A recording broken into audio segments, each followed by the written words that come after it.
نستعين على أمور الدنيا والدين والصلاة والسلام على أشرف الأنبياء والمرسلين سيدنا محمد وعلى آله وصحبه أجمعين.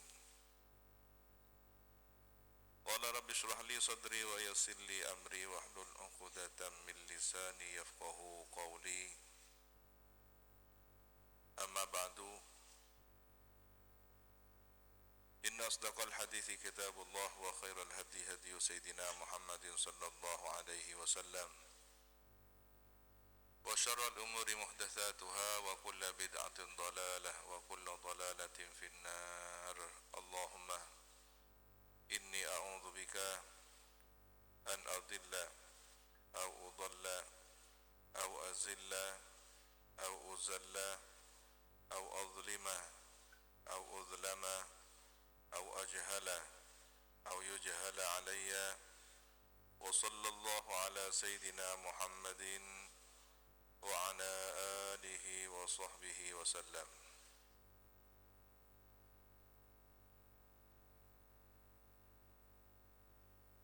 وبسند المتصل إلى الإمام الفقيه الأصولي النحوي المفسر جلال الدين محمد بن أحمد بن محمد بن إبراهيم المحلي، وإلى الإمام الحافظ المؤرخ الأديب المحقق المدقق جلال الدين عبد الرحمن بن أبي بكر بن محمد بن سابق الدين الخضيري السيوطي رحمهم الله تعالى ونفعنا بهما وبعلومهما وبأسرارهما وبأسرار سائر الصالحين. اللهم افتح لنا فتوح العارفين، اللهم انفعنا بما علمتنا وعلمنا الذي ينفعنا وزدنا علما والحمد لله على كل حال.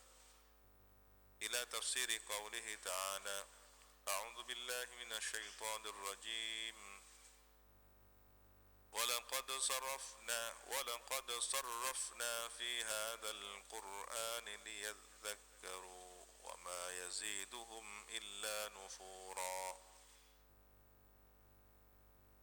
ولقد صرفنا ay bayyana, dan demi sungguh telah menjelaskan kami.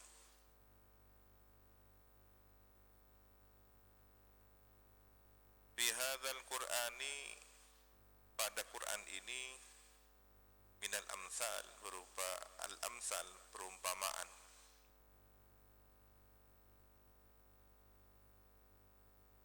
Berupa perumpamaan wal wa'di, dan janji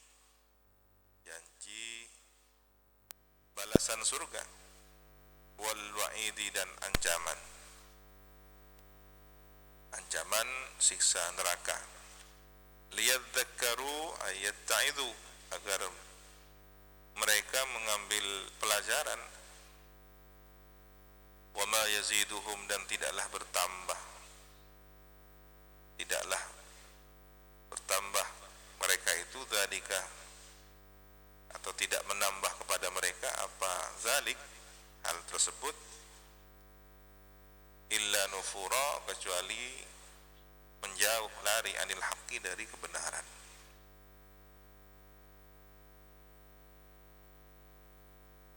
Kul, katakanlah wahai Nabi Muhammad, lahum, kepada mereka, lau kana ma'ahu, andaikan ada ma'ahu, beserta Allah, ay ma'allah, apa alihatun, Tuhan-Tuhan lain, kama yakuluna, sebagaimana perkataan yakuluna, yang berkata mereka. Idzan,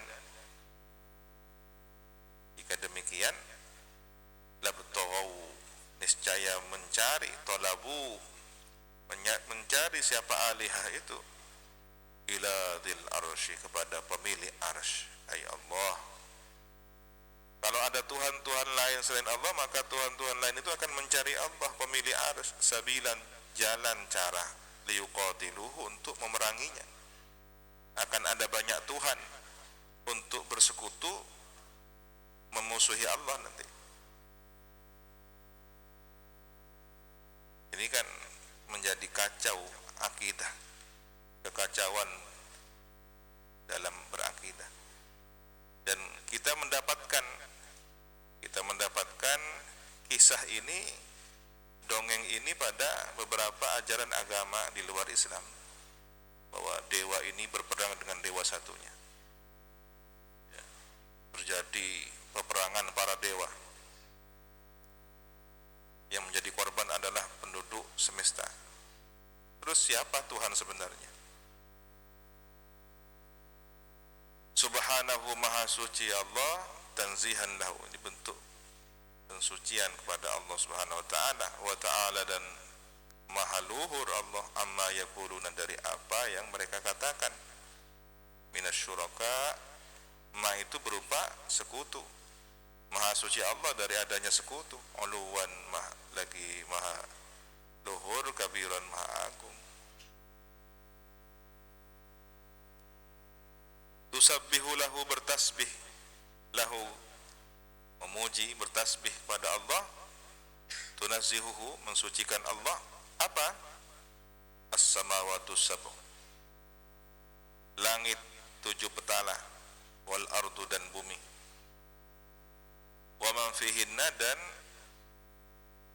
orang yang ada di keduanya, di langit dan bumi, penghuni langit dan bumi. Kalau man berarti makhluk yang berakal.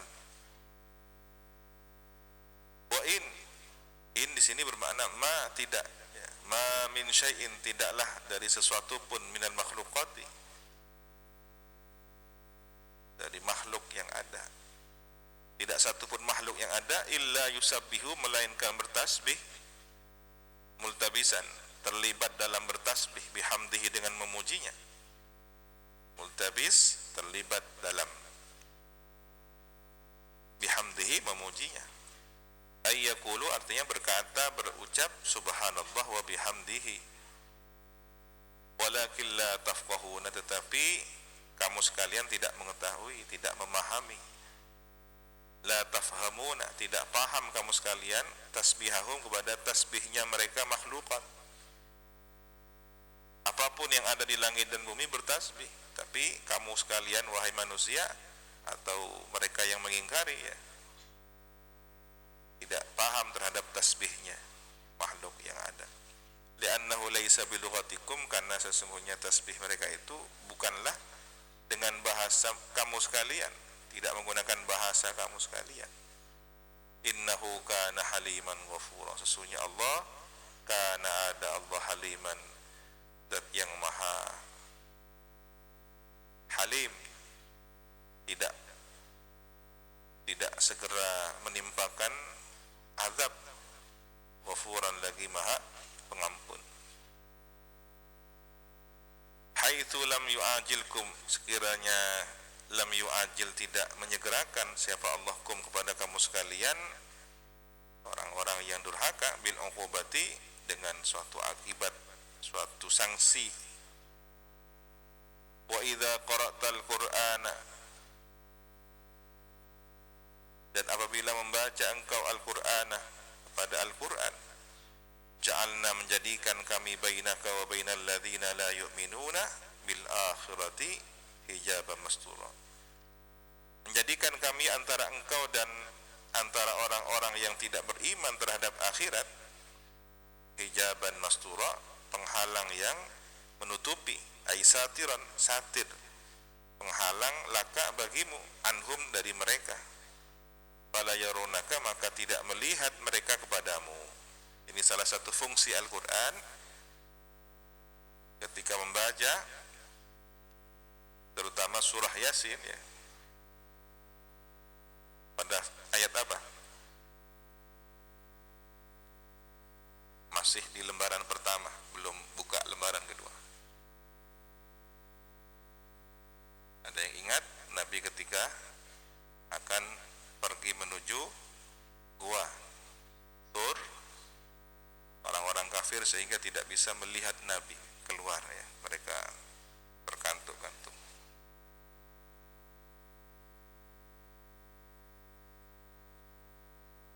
Dan surah Yasin, ya memang repot kalau tidak hafal. Oh, saya hafal, iya, tapi harus diurut dari Yasin dulu, baru ingat, kan. Yasin wal Qur'anil hakim innaka laminal mursalin. Baru ingat.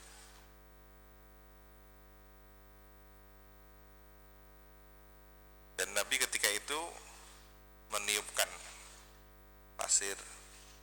Tiba-tiba pasir ini kemudian berterbangan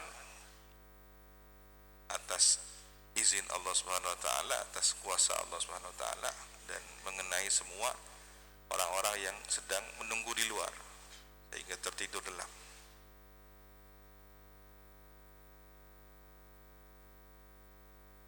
Wa ja'alna min baini aydihim saddan wa min khalfihim saddan fa awshaynahum fahum la yubsirun. Atau Al-Quran secara keseluruhan ini akan menjadi penghalang dari musuh-musuh kita. Maka bagaimana halnya dengan orang yang hafizul Quran? Ya, cukuplah bagi orang yang hafidz Quran, dia sudah memiliki hizib, memiliki wirid, memiliki azimah sebagai benteng perisai batinnya. Tapi bukan berarti tidak perlu membaca hizib. Nah, ya. Karena ada khasiat khusus, ada rangkuman khusus, ada ramuan khusus. Memang benar sebagian ahzab, aurat, azkar itu diambil dari Al-Quran. Tetapi kemudian ramuannya tidak sama kan begitu. Kita menghormat kepada penyusun dari ratib itu sendiri. Ya, ada sir yang kita peroleh dari beliau.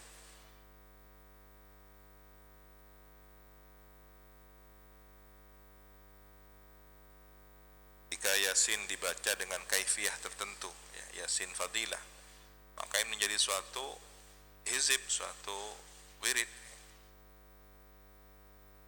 Ada sebagian orang merasa tidak tenang ketika membaca Yasin fadilah, apakah ini mengada-ngada, membuat sesuatu selain Al-Quran. Jadi maksud Yasin fadilah itu bukan berarti nambah-nambahin Yasin. Ya, kita baca Yasin, tapi di antara ayat tertentu kita doa kepada Allah. Nah, apa bedanya dengan pemberhentian ayat yang di situ ada sujud, ya, sujud apa namanya? Tilawah, ya. Kemudian ada jawaban alaihissallahu biahkamil, jawabannya. Nah, ada jawaban semacam ini. Nah, Yasin fadilah tidak ubahnya seperti itu. Dia berhenti sejenak, waqaf di situ, tidak melanjutkan, lalu baca doa. Bukan menambahkan. Apalagi sekarang biasanya penerbit atau percetakan cukup kreatif menuliskan Yasin antara teks Al-Quran dengan doa tambahan di sela-sela antara ayat yang satu dengan yang lainnya, bentuknya berbeda. Ya, bentuk Al-Quran biasanya ada ciri khas tersendiri atau memiliki ketebalan bold sekian ukurannya. Sedangkan yang bukan Al-Quran standar biasa. Dan ini kecerdasan percetakan memahami zauq Al-Quran, bahwa ini Al-Quran, ini adalah doa biasa. Maka semakin terang, semakin jelas bahwa Yasin fadilah itu bukan mengada-ngada. Itu perisai, itu benteng.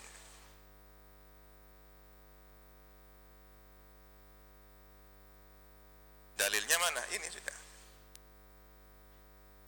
Wa idza qara'tal Qur'ana ja'alna bainaka wa bainal ladzina la yu'minuna bil akhirati hijaban mastura. Bahkan ayat ini menjadi benteng. Ketika Anda baca ayat ini berulang kali, kalau ahli ruqyah dia menjadi perisai, karena orang meruqyah orang lain memiliki resiko dia diserang oleh penghuninya, ya. Ini kesurupan si fulan, lalu diruqyah. Kalau tidak terima, maka akan menyerang si peruqyah. Nah, dia apa perisainya? Kan berperang, sedang mengusir ini. Maka maka salah satu perisanya ini, wa idza qara'tal qur'ana ja'alna bainaka wa bainal ladzina la yu'minuna bil akhirati hijaban mastura, ya. Bukankah mereka bangsa jin ada yang la yu'minuna bil akhirati, terutama jin kafir, ya. Kalau kemudian yang nyusup kemudian menjadi berpengaruh dalam tubuh orang yang majnun ini, yang disusupi kesurupan, ya. Maka pada saat dibacakan ja'alna bainaka wa bainal ladzina la yu'minuna, ini kepanasan mereka, silau dengan cahaya Al-Quran, terutama pada ayat wa bainal ladzina la yu'minuna bil akhirati hijaban mastura. Nazala fi man arada al-fatka bihi sallallahu alaihi wasallam. Ayat ini turun tentang seseorang yang ingin menyergap, ingin menyerang. Al-fatk, ya. Arada ingin, siapa man itu, al-fatka bihi, menyergap, menyerang Nabi sallallahu alaihi wasallam untuk dibunuh, ya. Wa ja'alna ala qulubihim akinnatan, dan menjadikan kami pada hati-hati mereka akinnatan aghtiyah, tutup, di hatinya tertutup, an yafqahu, memahami mereka itu kepada Al-Quran.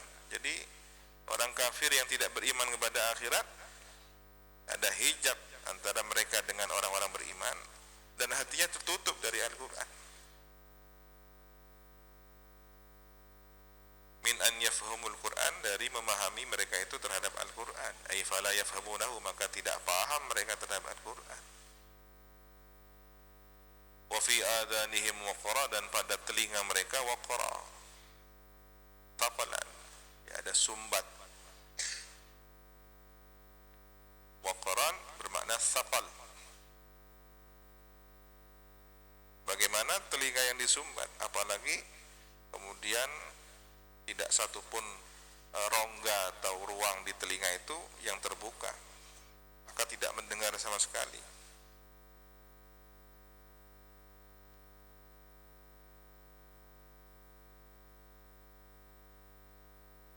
Waqrun,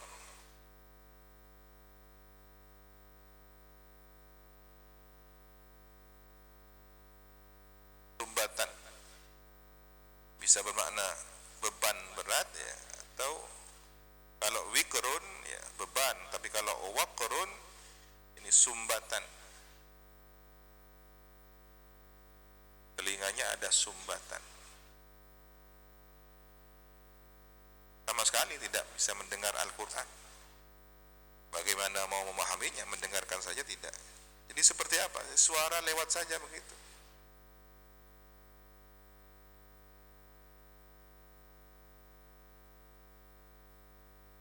Ada orang yang sejak lahir memang dia dipengaruhi oleh roh jahat, ya, dari bangsa jin, dari setan, ifrit dan semacamnya, sehingga mendengar adzan kesakitan, mendengar orang baca Quran kesakitan, ya, doa-doa hizib kesakitan. Ini sudah tingkatan parah sekali. Maka sebenarnya ketika seorang ayah menyambut kelahiran putranya dengan sambutan adzan, ini adalah pembebasan yang pertama atau pembentengan yang pertama, sehingga ketika anak ini terlahir ke dunia tidak sempat diadzani, tidak sempat dibisiki oleh setan, langsung diadzani oleh orang tuanya.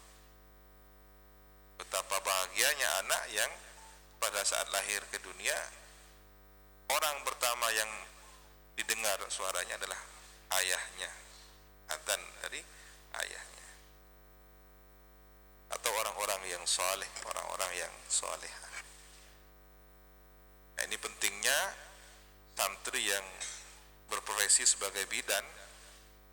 Kadang di masyarakat orang tuanya awam, bingung, tidak tahu cara tata krama menyambut kelahiran, tidak diadzani, ya, memperlu atanda.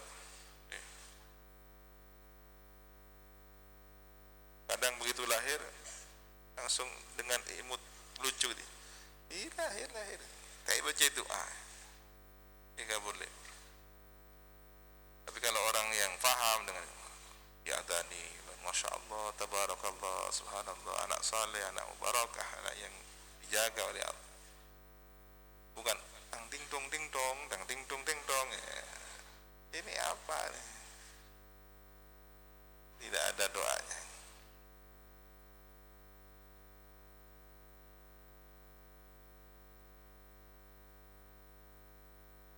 Kalau seandainya ada syairan, ada qasidah yang ada nilai pendidikan tauhidnya. Saya pernah mendengar Ba'dus Salihin lahir, seingat saya beliau ini adalah Abu Ya Said Muhammad Al-Maliki, dimimpikan oleh seorang ya, kalau tidak salah ayahandanya sendiri Said Alawi digendong oleh Sayyidatuna Khadijah Al-Kubra. Jadi Abu Ya Said Muhammad digendong, didoakan dan disenandungkan salawat sallallahu rabbuna ala nuril mubin. Atau kalau tidak salah Said Alawi ketika lahir ada yang bermimpi beliau digendong oleh Bapak Khadijah. Saya lupa apakah Said Alawi atau Abu Ya Said Muhammad. Jadi kalau sudah digendong Ummul Mukminin, apalagi dibacakan sallallahu rabbuna ala nuril mubin Ahmad al-Mustafa Sayyidil Mursalin, sampai di situ ya. Jadi Siti Khadijah bersenandung qasidah itu tidak sampai wa ala alihi, tidak sampai. Jadi itu yang diulang, sallallahu rabbuna ala nuril mubin Ahmad al-Mustafa Sayyidil Mursalin sallallahu rabbuna ala nuril mubin. Nah, itu kan sudah mentradisi sebenarnya. Akikohan ya, mulang are dibacakan salawat. Dan hampir di seluruh penjuru Nusantara tradisi itu dilakukan. Sebenarnya dalam rangka apa? Agar anak ini mudah menerima kebenaran. Kalau tidak, ya, sejak kecil sudah tertutup dari kebenaran, maka dia tidak bisa mendengarkan Al-Quran. Fala yasma'unahu, maka tidak mendengar mereka kepada Al-Quran, karena ada sumbatan, ada beban yang berat di telinganya. Wa idza dzakarta rabbaka, dan apabila berzikir atau mengingat engkau kepada Tuhanmu, bil Qur'ani, di Quran, wahdahu, sendirian, wallau, berpaling mereka, ala adbarihim, ke belakang, nufuran, menjauh, anhu, darinya, ketakutan, atau ada sesuatu yang enggan. Ada orang baca Quran, Nabi ketika baca Quran, mereka tidak mau. Ini sudah petunjuk, sudah tanda bahwa orang-orang ini sudah menjauh dari kebenaran, menjauh dari hidayah taufik Allah.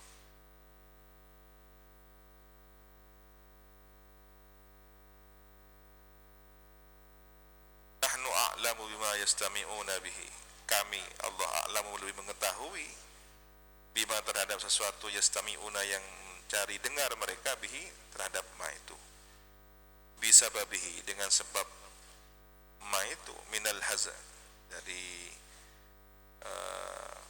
hinaan, dari meremehkan, al-haza.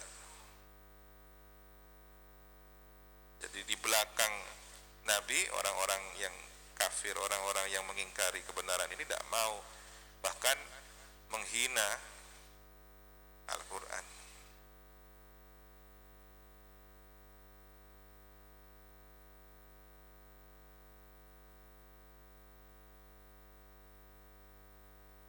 Al-Haza, ya.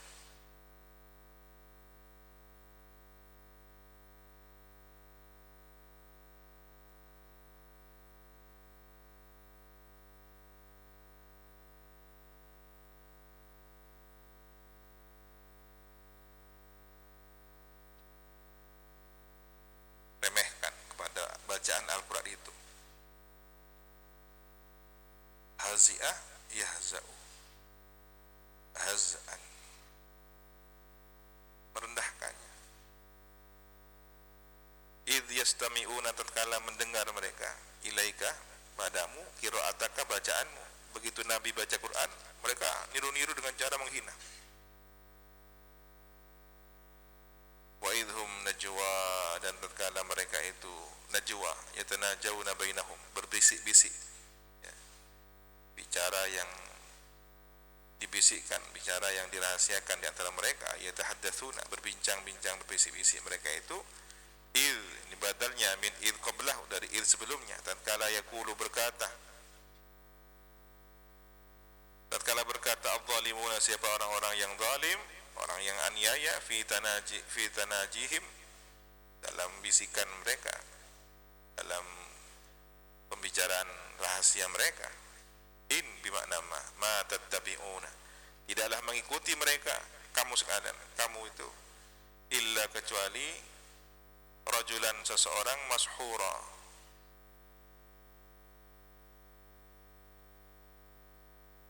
yang terkena sihir, makhdu'an. Jadi mashur ditafsir oleh Imam Jalalain di sini, makhdu', terperdaya. Nabi dianggap ini orang yang sedang terperdaya, ngelantur, sehingga igawan yang keluar dari lisan beliau. Jadi Quran dianggap igawan, makhdu'. Ini cibiran mereka. Kalau kemudian penerus perjuangan Nabi dicibir, dicaci maki, berceramah dikatakan tungging, berceramah dikatakan sudah membual, bikin-bikin cerita. Ya, Nabi saja digitukan. Makhdu'an maghluban ala aklihi, dianggapnya Nabi itu sedang ada gangguan pada akal beliau. Ini kan kotor, ya, mughaffal, orang yang dianggap lupa atau pelupa, dianggap orang yang mengalami perubahan, ya tidak waras, dianggap makhdu' ini tidak waras, ada perubahan pada akal sehat.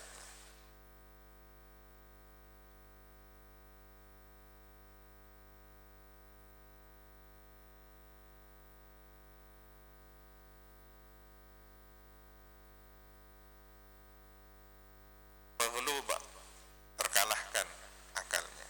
Orang kalau kena sihir biasanya ada gangguan pada akalnya. Tujuannya apa? Agar orang-orang ini tidak terperdaya dengan Nabi. Lalu orang yang mengikuti Nabi, orang yang beriman kepada Nabi itu dikatakan mereka terkena sihir Nabi.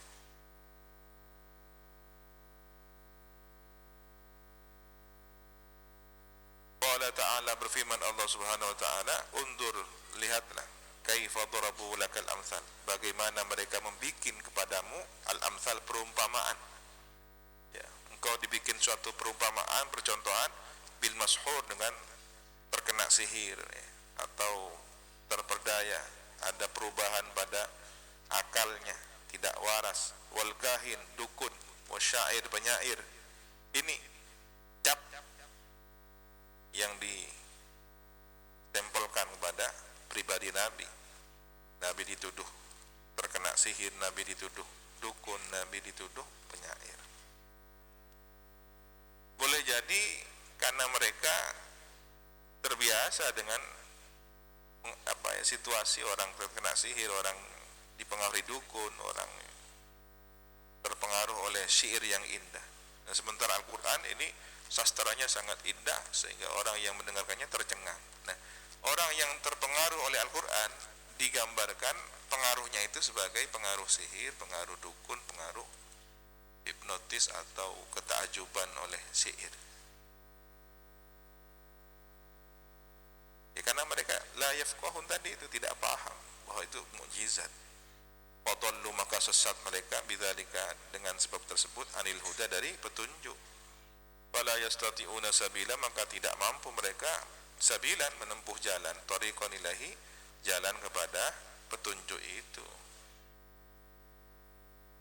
Wa qalu, dan berkata mereka, mungkirina lil ba'ts, padahal mengingkari terhadap hari berbangkit.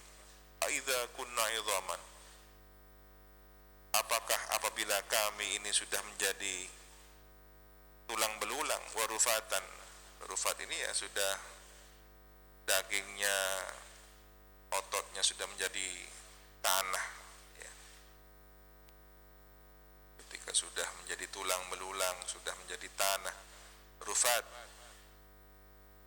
itu bisa kembali menjadi utuh semula ya, seperti sedia kala. Itu yang mereka akalnya tidak mampu atau tidak mau menerima dengan konsep hari berbangkit itu.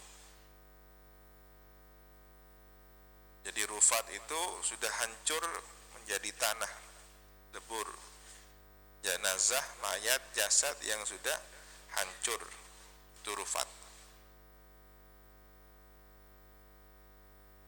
Inna, apakah kami lama bu'utsuna, sungguh dibangkitkan, khalqan jadida, makhluk yang baru. Mustahil, kata mereka, tidak mungkin ini, kita sudah hancur, lebur, tanah, sudah tulang belulang. Apakah mereka tidak berpikir bahwa sebelumnya manusia itu tidak pernah ada lalu diadakan? Dari sesuatu yang tidak ada menjadi ada. Allah kudrat, Allah kuasa, Allah maha kuasa menciptakan dari ketiadaan menjadi ada. Bagaimana dengan bahan yang sudah ada? Tulang belulang itu kan bahannya ada. Kemudian tanah yang bekas dari jasadnya manusia, abu ya, biasanya kalau dibakar itu menjadi abu, itu ada masih. Apalagi kemudian tulang bagian belakang, tulang ekor itu menjadi cikal bakal diciptakannya kembali. Jadi orang musyrik Mekah ini lebih parah dari orang Yahudi dan Nasrani. Orang Yahudi Nasrani percaya hari berbangkit. Persoalan mereka hanya persoalan tidak mengimani Nabi Muhammad SAW. Persoalan mereka adalah tidak percaya kepada Al-Quran.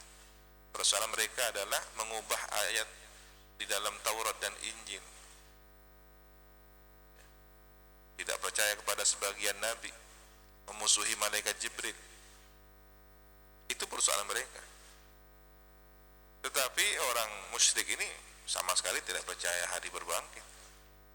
Percaya kepada Allah tapi dalam sifat yang lain, dalam gambaran yang lain. Kullahum, katakanlah wahai Nabi Muhammad kepada mereka itu, kunu, adalah kamu sekalian hijaratan, batu, au hadidan, besi. Tak karepmu sudah mau jadi batu, mau jadi besi. Kalau Allah sudah mampu mengembalikannya, kembali semula. Au khalqan mimma yakburu, atau makhluk dari apa yang yakburu fi sudrikum, dinilai besar dalam dada kalian. Ya'dhamu an qaburil hayati, sesuatu yang besar tidak bisa diterima hidup ya. Fadlan 'anil idham, lebih-lebih dari tulang belulang, warufat, dan tanah abu jasad itu, abu jenazah. Fala budda, maka pasti min ijadir ruh, dari menciptakan ruh fikum, pada diri kamu sekalian. Fasayaquluna, maka akan berkata mereka, may yu'iduna, siapa yang dapat mengembalikan kami ilal hayati, kepada kehidupan. Ya, mereka mengikuti alur pembicaraan. Baik, kalau memang itu bisa terjadi, lalu siapa yang akan menghidupkan kami? Qulilladzi fatarakum awwala marrah, katakanlah wahai Nabi Muhammad, alladzi, zat, fatara, yang menciptakan kamu sekalian, khalaqakum, yang menciptakan kamu sekalian. Siapa alladzi itu? Awwala marratin, pertama kali. Walam takunu, dan tidak ada kamu sekalian, syai'an, sesuatu pun. Heran kalau kemudian masih bertanya, siapa yang akan menciptakan kami kembali? Ya zat yang telah menciptakan kamu pertama kali, yang semula kamu itu tidak pernah ada, diadakan. Sangat mudah bagi zat yang maha agung ini menciptakan ulang bahan awalnya sudah pernah ada, bahkan masih tersisa.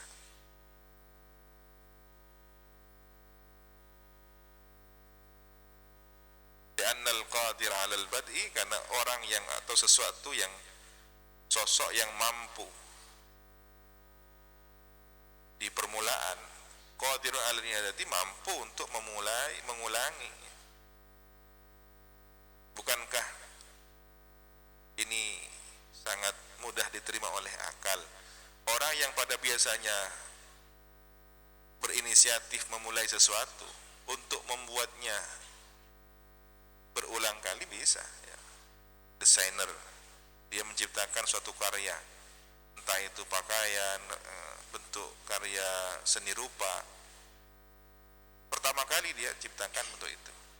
Nah, untuk membuat karya berikutnya dengan tiruan yang sama, ini sangat mudah.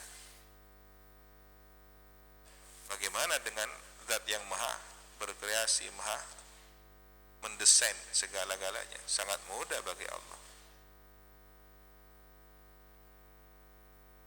Bal hiya ahwan, bahkan mengembalikan itu al-i'adah, ya, menciptakan kembali itu ahwan, lebih mudah. Fasayunghiduna ilaika ru'usahum, maka akan menggeleng, akan menggerakkan mereka itu ilaika kepadamu, ru'usahum kepalanya, ta'ajuban, padahal ta'ajub, ya, geleng-geleng. Tidak mungkin, masa bisa, seolah-olah bahasa tubuhnya begitu. Tidak percaya, masa bisa, geleng-geleng. Wa yaquluna, dan berkata mereka istihzaan, padahal menghina, matahu, kapan itu? Ya, sambil cengengesan, sambil cibiran wajah, ekspresi menghina. Kapan kita akan dibangkitkan kembali? Ay al-ba'ts, kapan hari berbangkit itu? Kul, katakanlah wahai Nabi Muhammad, asa ayyakuna qariba, boleh jadi hari berbangkit itu ada, qariban, ialah dekat waktunya. Memang dekat, dihitung dari terciptanya semesta sudah sangat dekat, karena diutusnya Nabi Muhammad SAW saja sudah tanda dekatnya kiamat. Sampai kemudian Nabi memberikan isyarat, aku dan kiamat sedekat ini. Ya, tanda tangan begini, jari jemari ini seringkali digunakan Nabi untuk menunjukkan kedekatan. Aku dan orang yang menanggung anak yatim seperti ini, maksudnya dekatnya. Karena jari telunjuk dan jari tengah ini kan berdampingan, berbeda dengan jari jauh kan, ya. Jadi kedekatan maksudnya.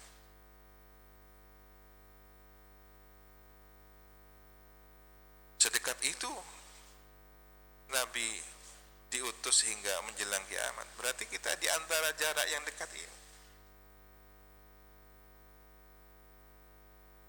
Hanya saja karena hitungannya adalah hitungan ribuan tahun, sementara usia kita 60-an tahun, 70-an tahun, maka kita habis di telan waktu itu. Seandainya umat Sayyidina Muhammad ini seperti umat yang terdahulu, ada yang 1000 tahun, ya,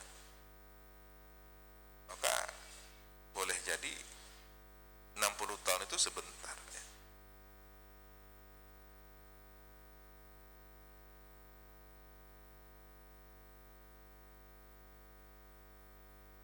Maka bertahan, bersabar, menunggu dalam proses pendidikan itu bagian dari keberkahan umur sebenarnya, ya.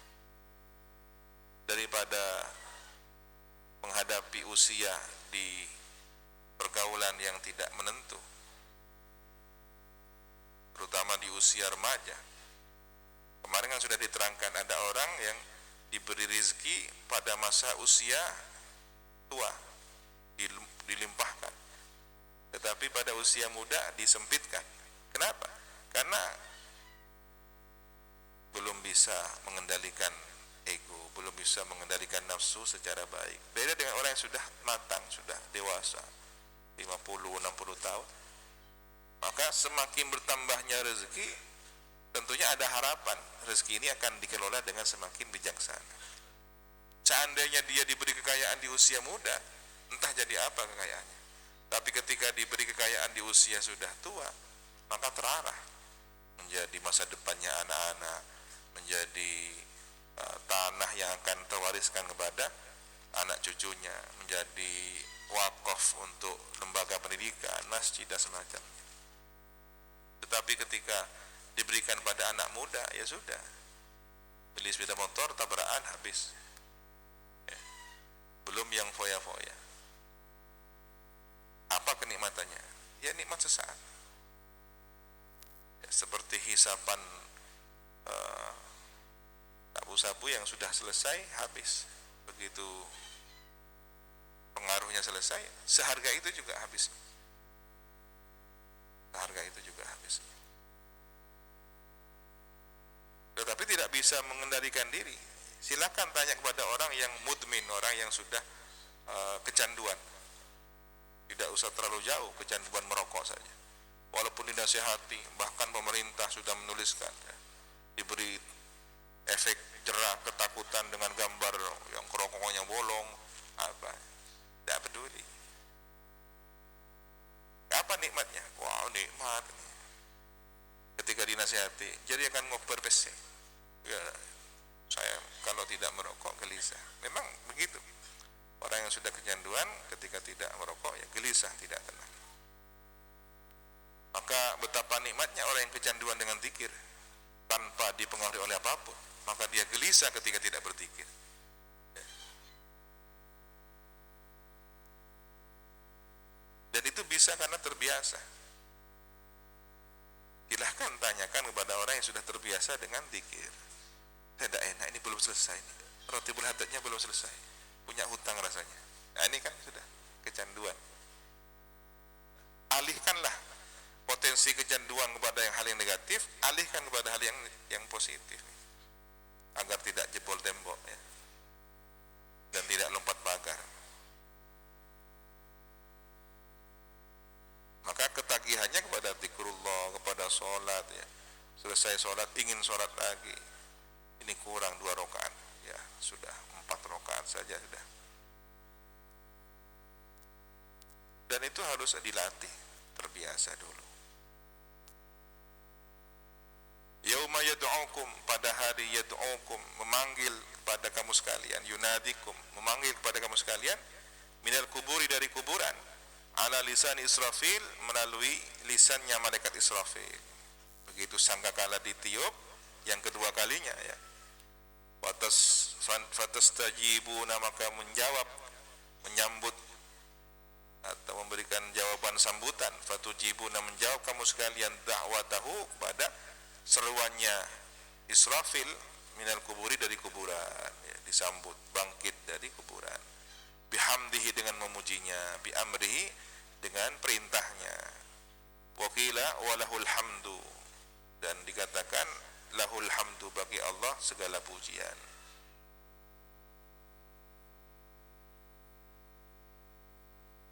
Boleh jadi orang-orang yang beriman nanti pada saat bangkit dari kuburan, dari alam kubur, yang mengucapkan walahul hamdu. Kenapa? Pujian bagi Allah yang telah mengembalikan saya. Kenapa memuji? Iya, berarti saya diberi kesempatan untuk hidup di alam akhirat. Orang-orang mukmin akan balasan yang terbaik, pantaslah kemudian memuji Allah Subhanahu wa taala. Wa tadunnuna, dan menduga kamu sekalian, in bimana ma labistum, tidaklah tinggal kamu sekalian fit dunia, di dunia, illa qalilan, kecuali sebentar. Lihauli ma tarawna, karena bingungnya apa yang kamu saksikan. Jadi ketika nanti ada hari berbangkit, pada saat mengenang kehidupan dunia, sakit jauh itunya. Kenapa? Bingungnya di mahsyar, menanti keputusan berapa lama, ya, sampai berkeringat. Keringatnya pun berbeda-beda sesuai dengan amalnya. Kalau kemudian amal buruknya banyak, ya keringatnya sampai ke leher, sampai menenggelamkannya. Seperti apa? Dimensinya seperti apa? Saya tidak habis pikir. Karena orang berkeringat, kalau seluas ini kan tidak mungkin banjir, ya kan, meresap. Jadi sampai menenggelamkan, itu seperti apa dimensinya? Apakah setiap orang ini punya ruang dimensi sendiri-sendiri sehingga keringatnya itu menggenang sampai ke atas? Karena mahsyar yang seluas itu, bagaimana kemudian bisa tergenang kalau tidak ada batasan-batasannya? Ada yang hanya sebatas mata kaki, sebatas betis, sebatas pinggul, sebatas perut, sebatas dada, ada yang sampai nyaris menenggelamkannya. Itu faktor apa? Berarti kan ada dinding dimensi yang membatasi sehingga keringatnya terus menggenang, terus menggenang. Kita tidak tahu, tidak pernah nyampe di alam mahsyar. Banyak hal yang tidak kita mampu karena di atas langit. Kejadian itu di mana? Allahu a'lam. Surga saja mala ainur ra'at wala udhunun sami'at. Nah, ini menjelang ke surga. Begitu akan melintasi sirat, sudah surga di sebelahnya kan begitu. Sudah pintu surga terpampang, ada 8. Dan yang teristimewa adalah orang-orang yang berpuasa. Disambut dengan pintu pintunya orang yang ahli puasa, babur rayyan. Ya, orang yang tidak pernah berpuasa tidak akan lewat itu. Hanya orang-orang yang berpuasa lah yang nanti melintasi babur rayyan.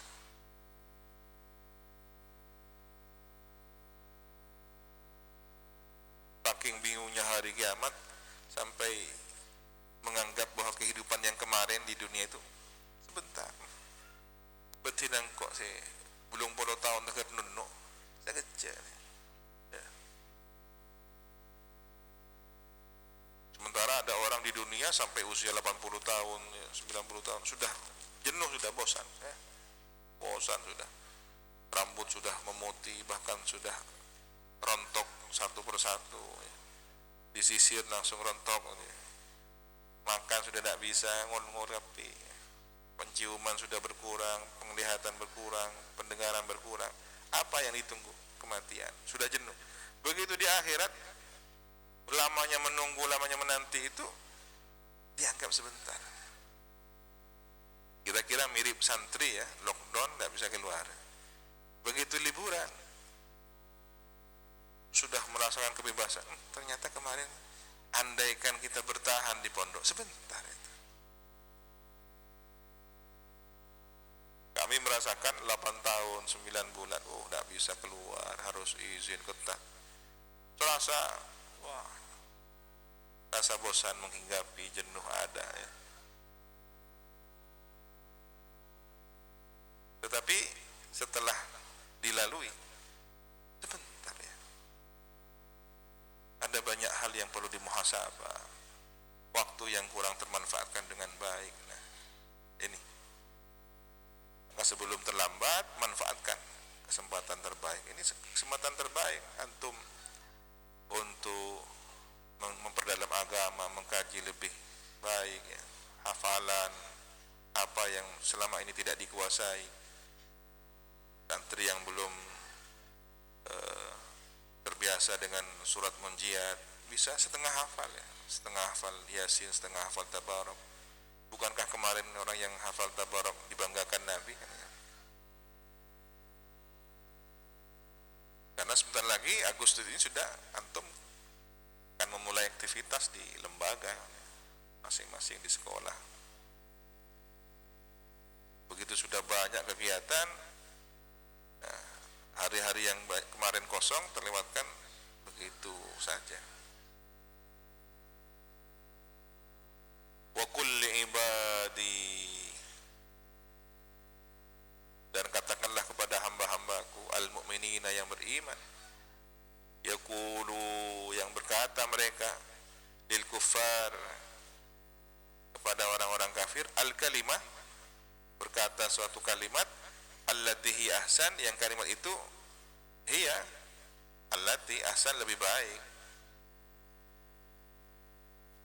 Inna syaitana, sesungguhnya setan, yanza'u yufsidu bainahum, setan telah membuat kerusakan di antara kamu sekalian.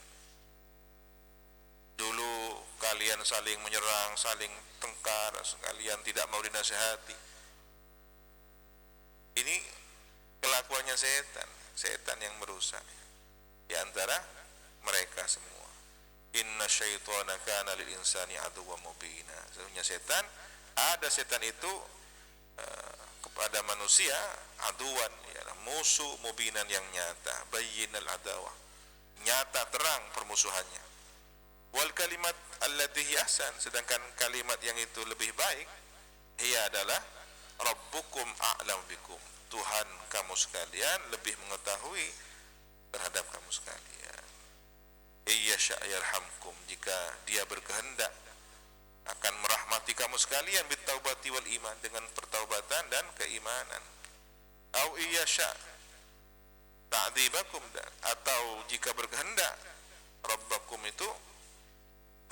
itu ta'dzibakum, akan menyiksa kamu sekalian, yu'adzibkum, maka menyiksa rabbukum kepada kamu sekalian, bil mauti ala kufri, dengan kematian atas kondisi kufur, mati kafir. Kalau memang Allah akan menyiksa kamu sekalian, maka akan mati dalam kekafiran. Wa ma arsalnaka alaihim wakila, dan tidaklah mengutus kami kepada engkau wahai Nabi Muhammad, alaihim, atas mereka, wakilan, sebagai orang yang bertanggung jawab. Fatujabbiruhum, maka kemudian maksa kamu Muhammad kepada mereka, enggak, alal imani, atas keimanan. Nabi tidak dipaksa, tidak dibebani tanggung jawab untuk memaksa mereka masuk Islam atau beriman, hanya diperintah menyampaikan. Wa hadza qabla al-amri bil qital, dan ini, ayat ini turun sebelum perintah berperang, ya. Wa rabbuka a'lamu biman fis samawati wal ardi, dan adapun Tuhanmu ialah lebih mengetahui terhadap orang, terhadap makhluk yang berakal, fis samawati wal ardi, di langit dan bumi. Fa yakhussuhum, maka mengistimewakan, mengkhususkan rabbukum, hum kepada mereka, bima yasha, dengan suatu yang berkehendak siapa rabbuk, ala qadri ahwalihi, menurut kadar kondisi mereka. Wala qad faddalna, dan sungguh memberi keutamaan kami, ba'dan nabiyina, kepada sebagian nabi, ala ba'din, atas sebagian yang lain. Sama-sama nabi, tapi ini lebih diberi keutamaan oleh Allah, bitakhsis, dengan memberikan keistimewaan, kullin minhum, masing-masing dari mereka, bifadilatin, dengan suatu kemuliaan yang tidak dimiliki oleh yang lainnya. Kamusa bil kalam, seperti Nabi Musa dengan al-kalam, dapat berdialog langsung dengan Allah Subhanahu wa taala. Wa Ibrahim bil khillah, dan Nabi Ibrahim dengan gelar kekasih, khalil, ya, kekasih yang sangat dekat.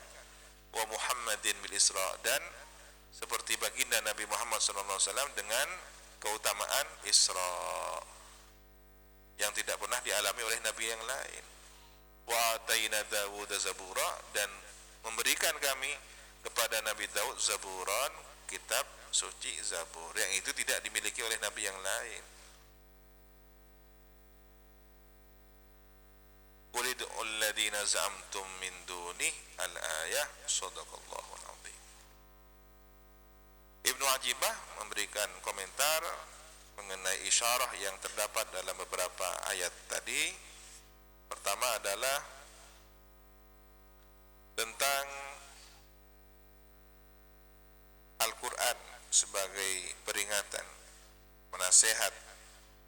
Tetapi orang-orang yang sudah buta tuli, tidak bisa mendengarkan kebenaran Al-Quran, jauh dari hidayah petunjuk Al-Quran, dia akan tidak bisa menerima kebenaran Al-Quran. Ini isyarah bahwa orang yang menerima Al-Quran hanyalah orang-orang yang memang sudah dimurnikan, dijernihkan. Hatinya sudah jernih ketika mendengar kalamnya sang kekasih, senang, bahkan ihtazzat, bergoncang. Orang kalau sudah mendengar suaranya orang yang dicintai, meskipun dari kejauhan, sampai langsung tanggap. Lagi fokus dengan yang lain, atau arwah. Nah, Seharusnya begitu ketika Al-Quran dibacakan. Ini kalamullah, berhenti dulu. Sementara kita kan enggak. Begitu Al-Quran dibacakan, ramai. Padahal acara sedang berlangsung qiraatul Quran.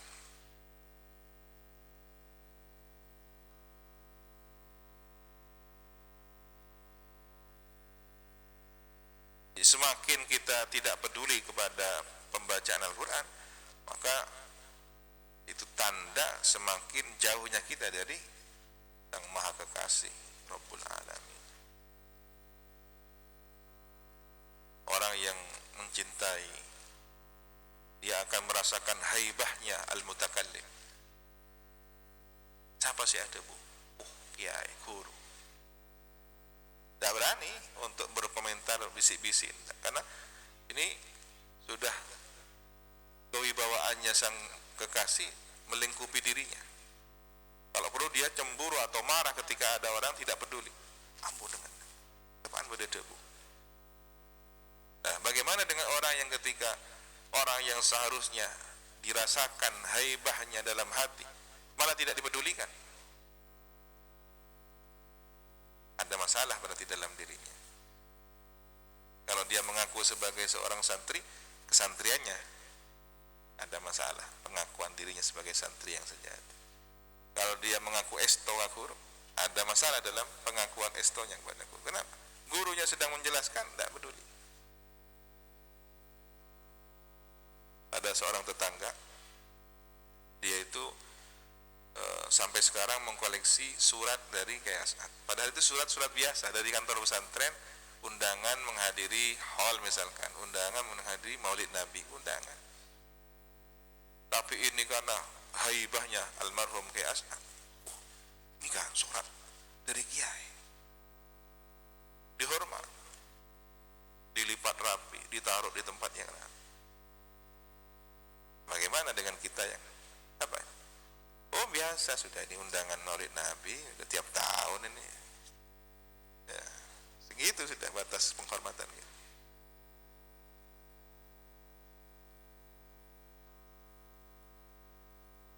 Bagaimana dengan Al-Quran yang kalamullah?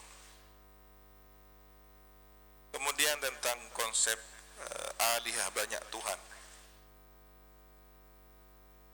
Ini kan menjangkit orang yang di dalam hatinya banyak sesembahan.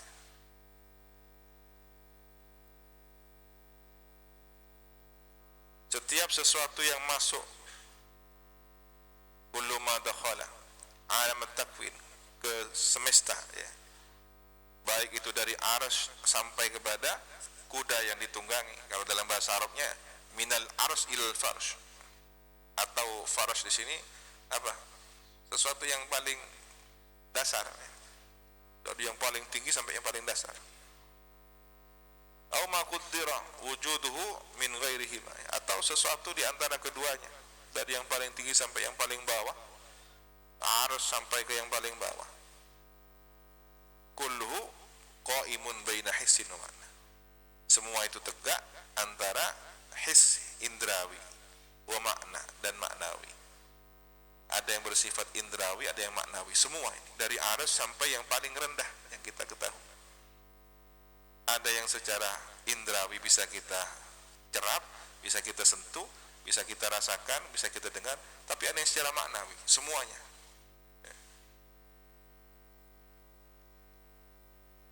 Baina ubudiyah wa rububiyah, antara kehambaan dan sifat rububiyahnya Allah Subhanahu wa taala. Baina qudrah wa hikmah, antara tanda sifat kudratnya Allah dan hikmah di balik penciptaan semesta ini semua. Al-his mahallul ubudiyah, maka yang dapat diindra ini adalah tempatnya penghambaan. Disinilah kita merasakan maha memaksanya Allah Subhanahu wa taala mengatur hamba, diwajibkan sholat 5 waktu, diwajibkan berpuasa. Ini menunjukkan qahriyahnya Allah Subhanahu wa taala, al-qahhar ya.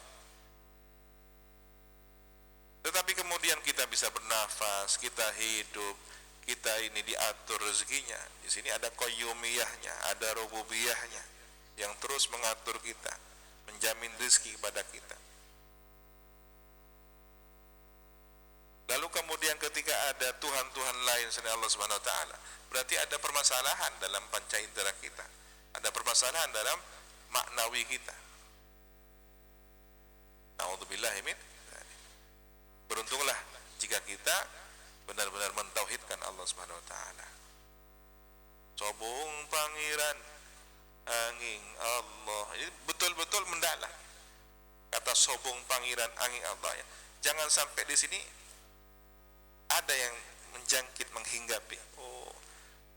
Masih bisa lebih menjamin pekerjaan daripada sholat ya. Masih bisa menjamin sertifikat daripada kitab. Kalau kitab nggak jadi apa-apa, tapi sertifikat ini masa depan. Sudah mulai. Padahal dalam kitab ini ada ajaran kebenaran, dalam kitab ini ada petunjuk hidayah. Sertifikat hanya sebuah lembaran yang menjadi tanda seseorang itu diterima, diberi kelancaran, diberi kemudahan dalam sebuah proses. Nah, ini yang kita terjebak. Jangan-jangan ada Tuhan-Tuhan baru bernama ijazah, bernama sertifikat, bernama jabatan, bernama. Memang benar tidak menyembah seperti mereka yang menganut animisme, dinamisme, tidak menyembah pohon, tidak menyembah batu, tetapi kemudian ada sesuatu yang terasa lebih besar pengaruhnya dalam diri. Tadi bahasa itu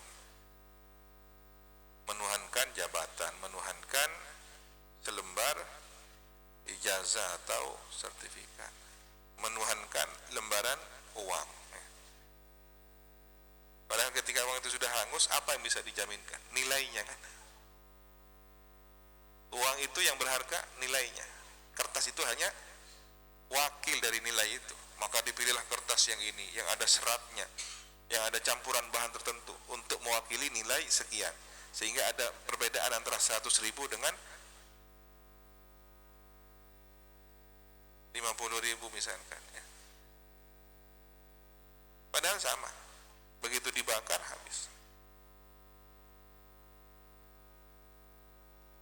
Tetapi kemudian ketika melihat yang merah-merah, matanya ikut merah kan.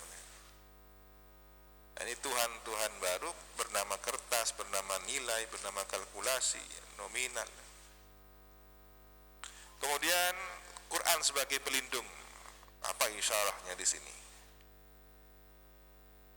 Ketika orang membaca Quran, maka ada jaminan bahwa Quran itu akan menjadi perisai dirinya.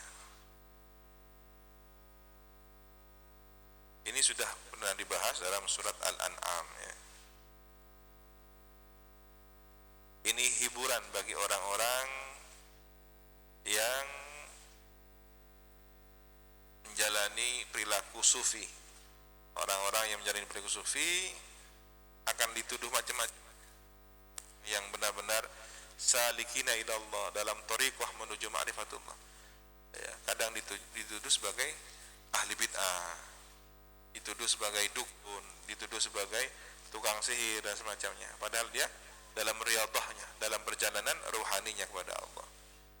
Nah, ini ada hiburan bahwa bersabarlah, beri semangat, Anda sedang di jalan yang benar. Kecuali yang memang mutasawwifah, pura-pura jadi sufi, ada kesalahan dalam prosesnya, meninggalkan kewajiban, yang katanya kalau sudah sampai kepada hakikat tidak perlu sholat ya. Bagaimana kok kemudian ada ancaman kunu hijaratan aw hadida wa khalqa mimma yakburu fi sudurikum, jadilah kamu itu batu, besi atau sesuatu yang dianggap besar. Semuanya tidak akan bisa menjaminkan apapun ketika kelak pada hari mahsyar itu. Ini menunjukkan bahwa siapa yang di dalam hatinya sudah keras, keli atina, lebih keras dari batu, lebih keras dari besi ya, sudah terliputi oleh syahwat, oleh angkara murka, bagaimana dia bisa keluar dari kejahiliaannya, dari kelalaiannya itu? Ya sudah, katakan sekalian kepada mereka yang sudah keras hatinya itu, katakan sekalian, jadilah kalian itu batu, jadilah kalian itu besi, atau apapun yang dianggap besar. Tapi Allah Maha Kuasa untuk menghidupkan kamu sekalian dengan ma'rifatullah. Kalau tadi persoalan apa? Hari berbangkit, dibangkitkan. Nah, ini katakan kepada mereka yang sudah membatu itu bahwa Allah kuasa mengubah hati kalian yang membatu, mengubah hati kalian yang sudah membesi, hati kalian yang sudah besar seperti apapun yang paling besar karena kesombongan, kecongkaan. Allah sangat mampu untuk menghidupkan kembali hati kalian. Kembalikan kepada Allah ya. Bisa melembutkan hati yang semula sudah keras kaku. Semua kata kuncinya kembali kepada Allah Subhanahu wa taala. Tapi kalau mereka masih menentang, siapa yang bisa mengembalikan kondisi kami ini? Kita sudah kadung terjerembab dengan dosa maksiat. Kapan kita bisa hidup hati kembali, senang berzikir? Dia yang pertama kali menghidupkan kalian. Dia yang akan menghidupkan hati kalian. Maka mintalah kepada Allah. Ketika dia sudah enggan meminta kepada Allah, itu tanda dijauhkan. Minta saja sudah tidak mau. Bahkan sudah beranggapan, sudah saya begini, sudah ditakdirkan Allah jadi begini. Sudah menutup diri sudah. Na'udzubillah min dzalik. Wa kulli ibadi yaquluna allati hi ahsan. Nah, ini ada ucapan bagi orang-orang yang beriman ya. Kalau dulu di dunia mungkin sempat tergoda oleh nafsu angkara murka, tertipu oleh rayuan setan. Ingatkan nanti, setan telah membuat kerusakan, telah membuat kalian bertengkar, telah membuat mereka terpengaruh, terpedaya. Ini isyarahnya orang yang berkarakter sufi, tasawuf, ahlus sufiyah radhiyallahu anhum ajma'in, para imam, para mursyidin. Mereka itu biasanya karakternya itu mudah, tidak keras, lentur, dia tidak kaku,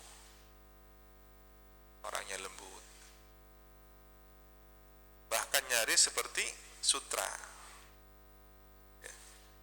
Kalau Anda menemukan sosok yang seperti sutra, ada orang bertamu kepada beliau dengan cara yang tidak santun, kasar, beliau tetap.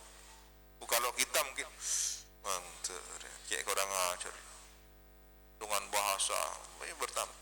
Oh, oke, bintang apa keluar ke? Mantap.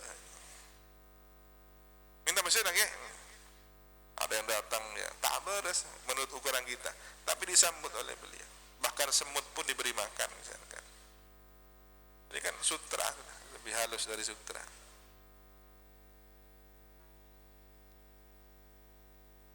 Tidak berbicara kecuali dengan ucapan yang baik, tidak berbuat kecuali perbuatan yang baik, senang, gembira, tidak bikin orang susah ya. Selalu terbuka, tidak kemudian tertutup ya. Nah, ini karakter orang yang sudah jadi, orang yang sudah hasil cetakan. Tapi lihat proses awalnya, bagaimana dia belajar, berproses, butuh waktu yang cukup lama. Anda mengenal sosok Ki Hamid Pasuruan dengan cerita kewaliannya. Sudahkah Anda belajar bagaimana tahapan perjuangan beliau, ujian berat beliau? Nah, jangan terkesima di puncak, tapi lihat penderitaannya ketika mendaki, kan begitu. Barulah Anda bisa belajar dengan baik. Kalau tidak, ya hanya cerita kebaikannya tanpa mengetahui proses perjuangannya. Itu angan-angan. Allah subhanahu wa ta'ala alam sawab. Bismillahirrahmanirrahim. Alhamdulillahi rabbil alamin. Wa bihi nasta'inu ala umuri dunya wa din. Salatu wassalamu ala ashrafil anbiya'i wal mursalin Sayyidina Muhammad wa ala alihi wa sahbihi ajma'in. Qala rabbi shrah li sadri wa yassir li amri wahlul 'uqdatam min lisani yafqahu qawli. Amma ba'du, qala Abu ya Sayyid Muhammad ibn Sayyid Alawi al-Maliki al-Hasani fi kitabih Tahqiqul Amal fima yanfa'ul mayyit min al-a'mal. radhiyallahu ta'ala anhu wa rahimahu wa nafa'ana bihi wa bi'ulumihi fid dharain amin ila an qala fadlu la ilaha illallah, keutamaan kalimat la ilaha illallah. Awwalu abwabil faraj la ilaha illallah. Awal pertama dari sekian bab al-faraj yang bisa melapangkan dada, melapangkan dari suasana kesempitan adalah zikir kalimat la ilaha illallah. Hiya, adapun kalimat la ilaha illallah kalimatut taqwa, adalah kalimat takwa. Kama qala Sayyidina Umar radhiyallahu anhu, sebagaimana telah berkata Sayyidina Umar radhiyallahu anhu, wa hiya kalimatul ikhlas, dan kalimat la ilaha illallah adalah kalimat ikhlas, kalimat yang menunjukkan ketulusan, kemurnian hanya bertuhankan Allah Subhanahu wa taala. Wa syahadatul haqqi, dan persaksian yang benar, wa da'watul haqqi, dan dakwah kebenaran, dakwah hak. Semua nabi berdakwah mengajak orang menuju kalimat la ilaha illallah. Wa bara'atun minasyakki, dan pembebasan dari keraguan.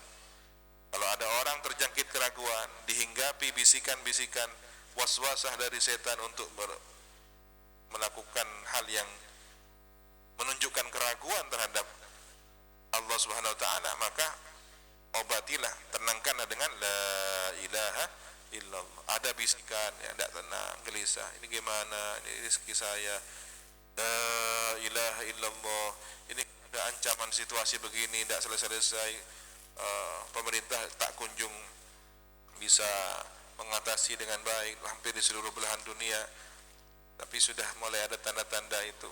Gimana solusinya? Kita tidak bisa mendeteksi dengan baik. Orang sudah berikhtiar, la ilaha illallah. Sudah. Orang yang hatinya sudah terpenuhi oleh zikir la ilaha illallah, tenang. Wa najatu hadzal amr, dan keselamatan urusan ini, urusan agama ini. Kalau ingin selamat urusan hidup ini, ya, urusan agama ini, ya, bawalah bekal la ilaha illallah itu. Wali ajliha khuliqal khalq, dan oleh karena sebab la ilaha illallah diciptakanlah makhluk. Kama qala ta'ala, sebagaimana firman Allah Ta'ala, wa ma khalaqtul jinna wal insa illa liya'budu, dan tidaklah mencipta aku kepada jin dan manusia kecuali untuk beribadah padaku.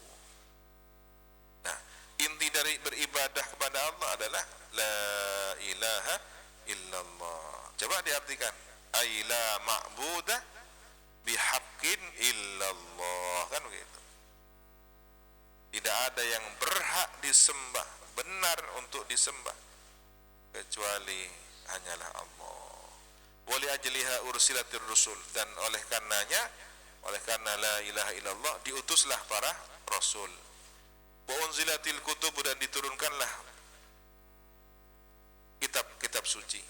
Kama qala ta'ala, sebagaimana firman Allah Ta'ala, wa ma arsalna min qablika mir rasulin illa nuhi ilaihi annahu la ilaha illa ana fa'budun. Dan tidaklah mengutus kami dari sebelum engkau Nabi Muhammad mir rasulin, dari seorang rasul pun, illa, kecuali nuhi, mewahyukan kami ilahi kepadanya, annahu, bahwasanya sya'an itu la ilaha illa ana, tidak ada Tuhan yang berhak disembah kecuali aku, Allah Subhanahu wa taala. Fa'budun, ay fa'buduni, maka sembahlah aku, beribadahlah kepadaku. Wa qala ta'ala, dan berfirman Allah Subhanahu wa taala, yunazzilul malaikata birruhi min amrihi ala man yasha'u min ibadihi an anziru annahu la ilaha illa ana fattaqun. Menurunkan Allah Subhanahu wa taala, ya, al malaikat, kepada para malaikat,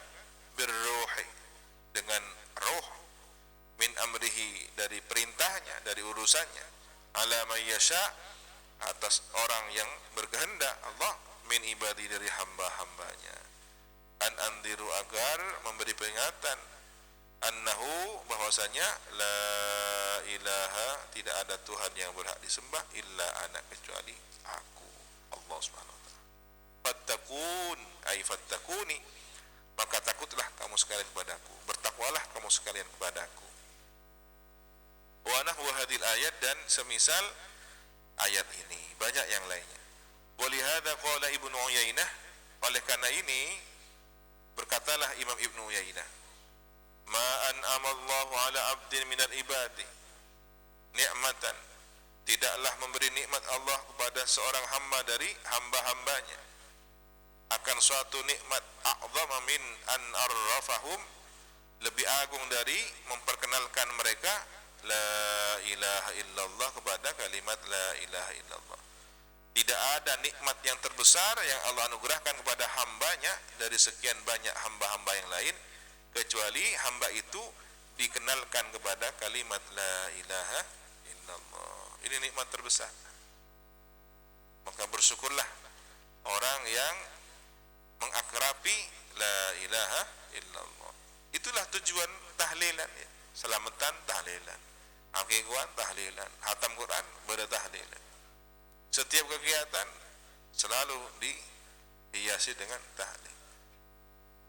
Nah, bagaimana dengan orang yang tidak mau bertahlil? Hanya karena merasa tidak pas dengan konsep acaranya. Baiklah kalau memang acaranya perlu diformat ulang, tidak usah tumpengan, diganti saja dengan model lain, mungkin nasi kotaan gitu. Udah cocok, sama saja nih. Apalagi ada kleponnya misalkan. Ya sudah, masih banyak cara masak yang lain.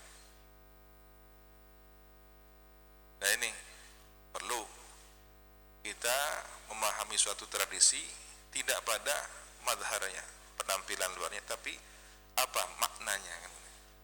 Itu yang dipahami oleh para awliya at-tis'ah, awwaluna sabiqun fi Nusantara. Mereka para pendahulu, dai-dai awal yang mengajak para leluhur kita di Nusantara ini pada Islam dengan cara yang santun, dengan cara yang bijaksana. Tradisi menjadi suatu nilai keagamaan, semua diwarnai dengan Islam. Ya.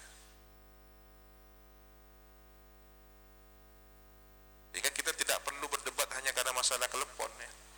Apalagi itu masih dipersoalkan hoax atau benar.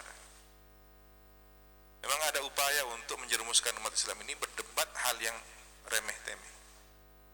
Urusan kelepon, sampai ada seminar kelepon misalkan. Apa nanti ujungnya kemana kan gitu. Belum jelas siapa yang membuat isu itu. Ya, fenomenal ini. Ada yang kemudian mengomentarinya dengan lelucon, mengomentarinya dengan sesuatu yang serius, ada yang macam-macam.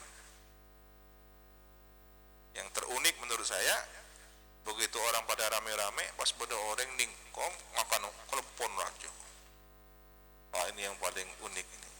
Orang lagi bahas masalah telepon Islami tidak Islami, ini pas ngakan telepon. Merunjung pondok raja. TV boleh. Artinya ini hal yang sederhana, tidak perlu dibesar-besarkan. Tapi kecerdasan seseorang itu bisa terlihat nih. Bagaimana para kiai kita menerjemahkan tradisi itu dengan filosofi Islam. Nah, seandainya kita melakukan pendekatan, oh ternyata telepon ini hijau adalah makna kesuburan, putih ini adalah kesucian, dan merah ini adalah pengorbanan atau keberanian. Maka kita harus punya mental yang berani. Begitu dimakan, terus keluar gula merahnya kan gitu.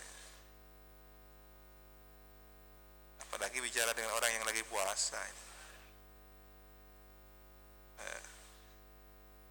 Wala ilaha illallah li ahli jannah kal ma'il barid li ahli dunya.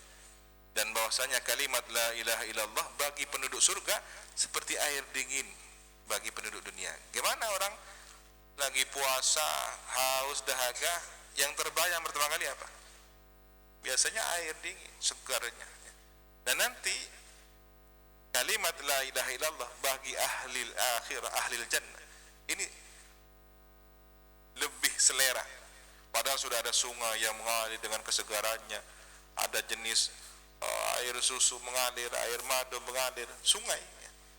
Tak bate air berengak sih, air berkala ilaha illallah. Jadi, begitu sudah zikir la ilaha illallah di surga nanti seperti kenikmatannya benar-benar melebihi kesegaran air yang dingin. Dan itu sudah dirasakan oleh calon penghuni surga. Orang yang sudah di dunianya sudah merasakan dinginnya zikir la ilaha illallah, ya, rindunya kepada zikir la ilaha illallah seperti rindunya seorang kepada air yang segar dingin ketika dahaga. Ini di dunia, belum di akhirat. Berarti dia sudah menyandang selendang karakter ahli surga di dunia. Subhanallah. Ada. Wali ajliha uiddat darus thawab, dan oleh karena la ilaha illallah itulah dipersiapkan negeri pahala. Mana negeri pahala? Surga. Wa darul iqab, dan oleh karena la ilaha illallah dipersiapkan juga negeri siksa. Artinya siapa yang tidak setia dengan la ilaha illallah, siapa yang kemudian tidak menjalankan konsekuensi dari raditu billahi rabba, siap-siap ada darul iqab, ya. Wali ajliha umirat ar-rusulu bil jihad, dan oleh karena la ilaha illallah diperintahkanlah para rasul untuk berjihad. Faman qalaha, maka siapa yang mengatakan, mengucapkan la ilaha illallah, usima maluhu wa damuhu, dijagalah hartanya dan darahnya. Waman abaha, dan siapa yang mengabaikannya, famaluhu wa damuhu hadrun, maka hartanya dan darahnya percuma, ya, sia-sia. Wahia miftahul jannah, dan kalimat la ilaha illallah adalah kunci surga. Wa miftahu da'watir rusuli, dan kunci dakwah para rasul. Ya, semua dakwah para rasul kuncinya adalah la ilaha illallah. Nabi Adam diutus untuk la ilaha illallah. Nabi Idris, Nabi Nuh untuk menegaskan la ilaha illallah, semuanya hingga baginda Nabi Muhammad sallallahu alaihi wasallam. Maka kunci penerus perjuangan, ya, warasatul anbiya, kalau antum adalah penerus perjuangannya para pewaris Nabi, al ulama, ya jangan jauh-jauh dari prinsip la ilaha illallah. Jadi sudah jelas kan kenapa tradisi tahlilan itu sangat digemari dan tersebar di hampir seluruh Nusantara ini, karena ini adalah miftahul atau dakwah ar-rasul. Ini kata kuncinya. Orang yang semula menyembah batu, orang yang semula menyembah berhala, begitu dia dikenalkan dengan la ilaha illallah, biarkan kalimat ini yang akan bergerak dalam batinnya. Anda tidak akan susah-susah daripada nanti ada orang yang sama sekali tidak kenal agama Islam, dijelaskan. Jadi caranya apa aja ngempian nikah takbir, ulia, malarat. Ayo baca Fatihah, sulit. Sudahlah, pertama kali ikuti asyhadu an la ilaha illallah wa asyhadu anna muhammadar rasulullah.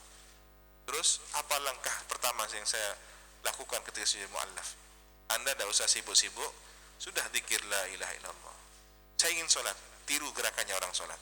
Saya belum bisa hafal bacaan Fatihahnya, sudah baca la ilaha illallah, la ilaha illallah, sudah. Nanti akan bergerak, hatinya akan terbimbing dengan la ilaha illallah. Tidak susah-susah.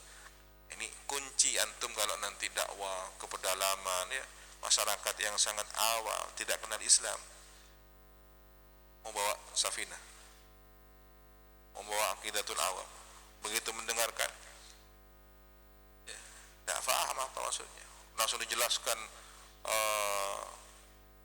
kitab-kitab yang sudah setingkat pembahasan mutakallim ini. Jadi menurut ulama Asy'ariyah dan Maturidi bingung. Untuk orang apa Maturidi Asy'ariyah tidak paham.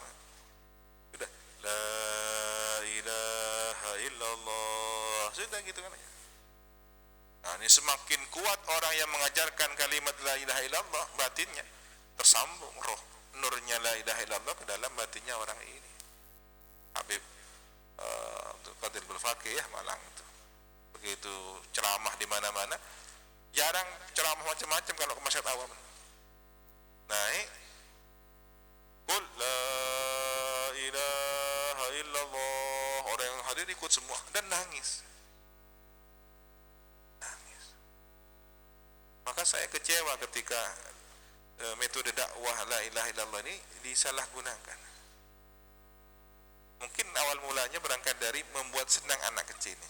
La ilaha illallah, la ilaha illallah. Tapi lama kelamaan jadi gurauan, candaan.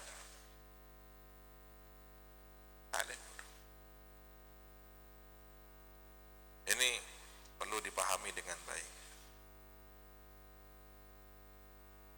Kadang ketika tarawih ya, di masyarakat itu ada tradisi untuk menjawab tidaknya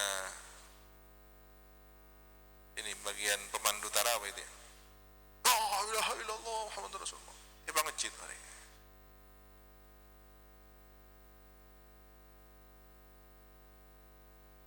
Wa biha kallamallahu Musa kifahan, dan dengan kalimat la ilaha illallah berfirman Allah Subhanahu wa taala kepada Nabi Musa kifahan, berhadapan. Kifahan, berhadapan. Wa fi musnad al-Bazzar, dan dalam musnad Imam Al-Bazzar wa ghairihi dan lainnya, an Iyad Al-Ansari, dari Imam Iyad Al-Ansari, anin Nabi sallallahu alaihi wasallam, dari baginda Nabi sallallahu alaihi wasallam, qala, bersabda Nabi, la ilaha illallah kalimatu haqqin kalimatun Allah. Kalimat la ilaha illallah adalah kalimat yang benar, kalimat hak, mulia menurut Allah Subhanahu wa taala. Walaha minallahi makanun, dan bagi kalimat la ilaha illallah menurut Allah ada tempat yang istimewa. Wahia kalimatun man qalaha shadiqan adkhalahu bihal jannah. Kalimat la ilaha illallah adalah kalimat yang siapa mengucapkannya shadiqan, padahal dia sungguh-sungguh, adkhalahu, memasukkan Allahu kepada man, biha, dengan sebab kalimat la ilaha illallah yang sungguh-sungguh itu, al jannata, ke surga. Jadi kalau ada orang berzikir mengucapkan la ilaha illallah sepenuh hati, penuh dengan kesungguhan, Allah jaminkan ia masuk surga. Wa man qalaha kadziban, dan siapa yang mengucapkannya padahal dia dusta, mungkin karena terancam, mungkin karena dia ingin menutupi jati diri yang sesungguhnya, lalu zahirnya mengucapkan la ilaha illallah tapi batinnya dusta, haqonat damuhu, melindungi kalimat la ilaha illallah, damahu, kepada hartanya. Ya sudah, orang munafik itu tidak boleh dibunuh. Kenapa? Karena zahirnya sudah mengucapkan la ilaha illallah, tapi kan hatinya dia mengingkari. Ya tidak tahu kita, nahkumu bil zawahir saja. Yang terpenting lisannya dia sudah berucap la ilaha illallah, maka jangan dibunuh. Haqonat damahu, kalimat la ilaha illallah melindungi darahnya orang itu, tidak boleh sembarangan dibunuh. Wa ahrazat, dan menjaga apa kalimat la ilaha illallah malahu, kepada hartanya. Hartanya pun dijaga, dijamin oleh pemerintahan Islam ya. Sistem Islam akan menjamin orang yang sudah berikrar syahadat la ilaha illallah meskipun di dalam hatinya dusta. Walaqiyallah ghadan, dan berjumpa Allah ghadan, esok, pada hari akhirat. Fahasabahu, maka akan menghitungnya. Wahiyya samanul jannah, dan kalimat la ilaha illallah itu adalah harganya surga. Jadi kalau surga dibanderol, yaitu la ilaha illallah. Wa qala al-Hasan, dan berkata Imam Hasan Basri, wa jaa marfu'an, dan datang keterangan secara marfu' min wujuhin dha'ifah, dari berbagai segi yang dha'ifah, yang lemah. Wa man kanat akhiru kalamihi dakhala al-jannah, dan siapa yang ada kalimat la ilaha illallah akhiru kalamihi adalah akhir ucapannya, kanat ay kalimatul la ilaha illallah akhiru kalamihi adalah akhir ucapannya, dakhala al-jannah, masuk orang itu ke surga. Wahia, dan kalimat la ilaha illallah najatul minan nar, keselamatan atau penyelamat dari neraka. Wahia tujibul maghfirah, dan kalimat la ilaha illallah mengharuskan ampunan. Jadi orang yang baca la ilaha illallah diampuni dosanya. Wahia ahsanul hasanat, dan kalimat la ilaha illallah paling baiknya amal kebaikan. Wahia tamhudz dzunuba wal khataya, dan kalimat la ilaha illallah menghapus dosa-dosa dan kesalahan. Wahia tujaddidu ma darasa minal imani fil qalb, dan kalimat la ilaha illallah tujaddidu memperbaharui ma sesuatu darasa yang terhapus, darasa yang terhapus atau hilang bekasnya atau menjadikan usang ya. Darasa itu maknanya terhapus, darasa maknanya hilang bekasnya, darasa maknanya juga menjadikan usang. Minal imani berupa keimanan. Jadi iman yang sudah terhapus, iman yang sudah hilang bekasnya, iman yang sudah usang akan diperbaharui dengan kalimat la ilaha illallah fil qalbi, di dalam hati. Jadi kalau kemudian hati kita ini jarang disentuh dengan la ilaha illallah, ya imannya akan usang, imannya akan hilang bekasnya. Tetapi yang terus diperbaharui dengan la ilaha illallah akan diperbaharui lagi. Itulah pentingnya orang awam yang kadang sholatnya nggak benar, sholatnya pun hanya sesuka hati, tapi kemudian dia setiap ada kendurian ketemu dengan la ilaha illallah ya. Setiap ada selamatan ketemu dengan la ilaha illallah ya. Ada orang mau mati diiringi dengan la ilaha illallah, la ilaha illallah. Jadi semuanya tradisi kita sudah dipersiapkan, dikelilingi oleh la ilaha illallah, sehingga orang yang awam sekalipun, orang yang mungkin keras hatinya sekalipun, ada peluang, ada harapan ya, dengar ke sana la ilaha illallah, dengar ke sini. Dia kan otomatis ketika diundang oleh tetangganya, apa tidak mau hadir? Nah, walaupun tidak pernah naik ke musola, tak temanung ke kalangker, bodoh orang yang sama rodi tak temanung ke kalangker, bodoh. Tapi dia paling tidak ketika datang ke tetangganya dengar la ilaha illallah, iya, paling tidak di situ sudah. Persoalan nanti tajapur ke luar neraka ya, pada akhirnya juga akan yang kes ke surga. Bila ya abid bisa sahel. Wahia turjahu bis samawati wal ard, dan kalimat la ilaha illallah ditimbang dengan kadar langit dan bumi. Jadi kalau mau timbangan itu ya, biasanya ini barang, ini bebannya ya, apa namanya, besi yang untuk jadi beban itu apa namanya, kan ada ukurannya sekian kilo, sekian gram, sampai yang paling kecil itu kan ya. Nah, kalau ini adalah kalimat la ilaha illallah yang bisa seimbang surga dengan seluruh alam semesta ini, langit dan bumi. Wahia tuhrikul hujubah, kalimat la ilaha illallah menembus hijab. Wahia afdalu ma qalahu nabiyyun, dan kalimat la ilaha illallah adalah paling utama apa yang diucapkan oleh para nabi. Ada hadisnya kan ya, afdalu ma qultu ana wan nabiyyuna min qabli la ilaha illallah. Wa hiya afdalul a'mal wa aktsaruha tad'ifan wa ta'dilu itqar riqabi wa takunu hirzan minasyaitan. Dan kalimat la ilaha illallah adalah paling utama amal. Kalau ditanya dari sekian banyak amal, yang paling utama adalah zikir la ilaha illallah, dan paling banyak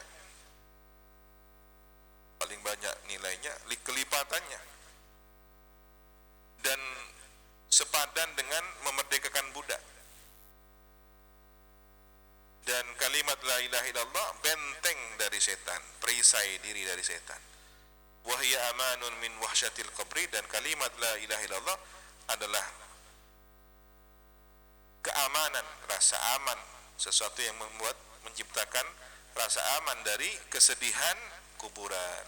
Wahsya itu kesedihan, risau, murung karena sepi di kuburan, murung. Nah, kalau ingin tenang, aman dari kemurungan, kesepian di kuburan, ya, maka perbanyaklah la ilaha illallah. Nah, kalau kemudian nanti yang akan menemani orang di kuburnya adalah amalnya, boleh jadi kan dia kesepian, tiba-tiba ada nur dalam wujud amal saleh itu berbentuk sosok, berdialog. Kamu siapa? Saya amalnya kamu. Yang mana? Yang kamu sering diundang orang itu baca la ilaha illallah. Iya, dialog cerita. Ada orang yang tersibukkan dengan saling bercerita, mengenang amal-amal baiknya. Begitu sudah dibangkitkan, loh apa ini? Kiamat.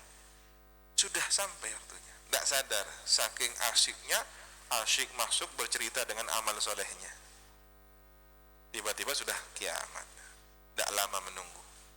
Ya. Wahia syiarul mu'minina idza qamu min kuburihim, dan kalimat la ilaha illallah adalah simbol, tanda, lambang orang-orang beriman apabila bangkit mereka dari alam kuburnya. An Abi Dzarrin, dari sahabat Abu Dzarrin, qala berkata radhiyallahu ta'ala, qultu, aku bertanya, ya Rasulullah, wahai baginda Rasulullah, ausini, berwasiatlah engkau padaku. Qala, bersabda Nabi, idza amilta sayyi'atan fa'atbi'ha hasanatan tamhuha. Apabila engkau berbuat suatu kesalahan, keburukan, maka ikutilah, susulilah kebaikan yang menghapusnya. Qala, berkata Abu Dzarrin, qultu, aku bertanya, ya Rasulullah, wahai baginda Rasulullah, aminal hasanati la ilaha illallah, apakah termasuk amal kebaikan itu adalah kalimat la ilaha illallah? Qala, menjawab Nabi, hiya afdalul hasanat, kalimat la ilaha illallah adalah paling utamanya kebaikan. Ini sudah otomatis, simple. Jadi kalau orang berdakwah cukup dengan la ilaha illallah, cukup dengan diajak tahlilan, banyak hal yang sudah selesai, ya. Kalau dia mati punya sangu, kalau dia mati jadi temannya di kuburan, kalau dia mati apa?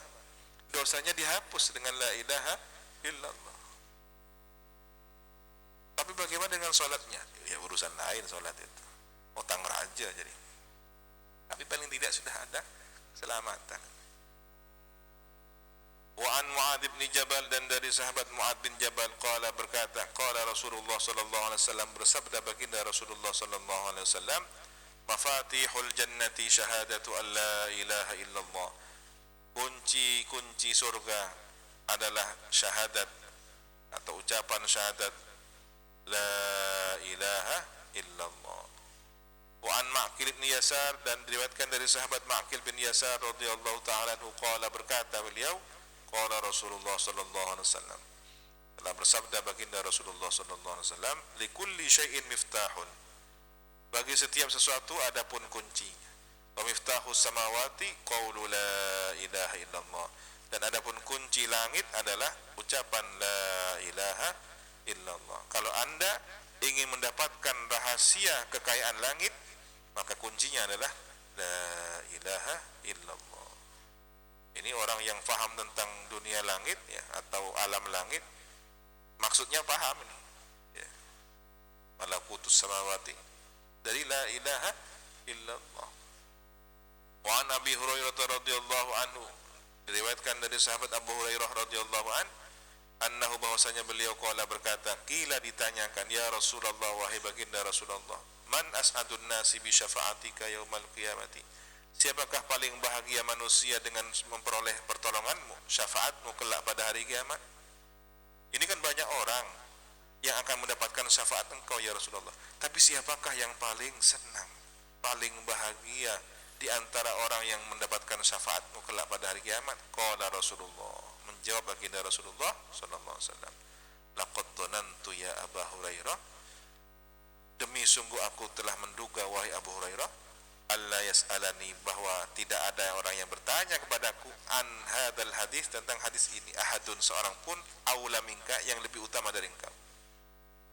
Ternyata sahabat Abu Hurairah bertanya sesuatu yang tidak diduga oleh Nabi sebelumnya. Saya kira tidak ada orang yang akan bertanya seperti ini. Ternyata engkau yang bertanya seperti ini, ya Abu Hurairah, engkau yang paling utama. Lamma ra'aitu min hirsika, tatkala aku melihat dari semangatmu, alal hadithi, atas hadis, as'adun nasi bi syafaati, paling beruntungnya manusia, paling bahagianya manusia dengan memperoleh syafaatku, yaumal qiyamati, kelak pada hari kiamat, man qala la ilaha illallah, orang yang berucap la ilaha illallah khalisan, tulus, murni, min qalbihi, dari hatinya, au nafsihi, atau dari dirinya. Terjawab kan sudah? Tidak hanya salawat, ternyata la ilaha illallah. Jadi kalau tahlil di situ ada afdhalul dzikri la ilaha illallah, sudah selesai, ditutup dengan apa? Allahumma shalli ala sayyidina Muhammad wa ala alihi, lengkap semua. Salawatnya ada, tahlilnya ada. Nah, kalau kemudian ada orang ingin menghapus tradisi tahlil dari bumi Nusantara ini, kira-kira apa tujuannya? Saya curiga dia itu dibisiki oleh setan agar tidak ada orang yang selamat di bumi ini, dengan dalil bid'ah lah, sesat lah. Lalu kemudian tidak ada lagi tradisi itu, dan otomatis jarang orang akan bertahlil, berzikir la ilaha illallah. Gampang, kita format ulang lagi dengan cara yang lain. Mudahkah diterima oleh masyarakat? Sementara tahlil ini sudah ribuan tahun, ratusan tahun sejak para dai awal kita berdakwah sudah mendarah daging. Mana yang lebih efektif? Dan ini juga ilmunya santri kalau mau mengajar ke tempat yang terdalam, terjauh, jauh dari peradaban masyarakat perkotaan. Mereka masih baru mengenal apa yang namanya Islam, sudahlah sentuh dengan pertama kali la ilaha illallah. Saya mau berdakwah tapi tidak punya ilmu, Anda bisa mentalkin orang untuk zikir la ilaha illallah, bisa, sudah dakwah berangkat. Jangan lebih dari itu, tidak usah ngomong yang macam-macam. Kalau belum tahu ilmu yang lain, diam, cukup sampai ke la ilaha illallah. Maka santri jangan meremehkan kiai kampung yang hanya bisa tahlilan, itu sudah mulia.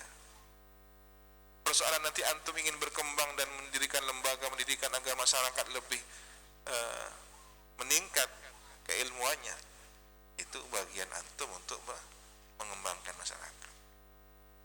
Jangan remehkan kiai-kiai tahlil yang sudah membuka hati mereka dengan la ilaha illallah. Itu jasa pertama. Guru syahadat, guru tolong sehingga cari la ilaha illallah, sendal kini la ilaha illallah. Itu yang memperkenalkan.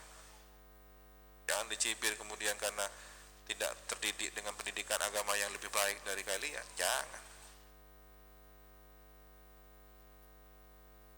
Wa an Abi Hurairah, dan diriwayatkan dari sahabat Abu Hurairah radhiyallahu an, qala, berkata beliau, qala Rasulullah sallallahu alaihi wasallam, telah bersabda baginda Rasulullah sallallahu alaihi wasallam, ma qala 'abdun la ilaha illallah qad mukhlishan, tidaklah berucap seorang hamba kepada kalimat la ilaha illallah saja dengan tulus, ya, padahal dia tulus membacanya, illa futihat lahu abwabus sama, kecuali dibukakanlah untuknya pintu-pintu langit. Ini kalau sudah pintu langit dibuka, ya isinya langit yang akan diturunkan.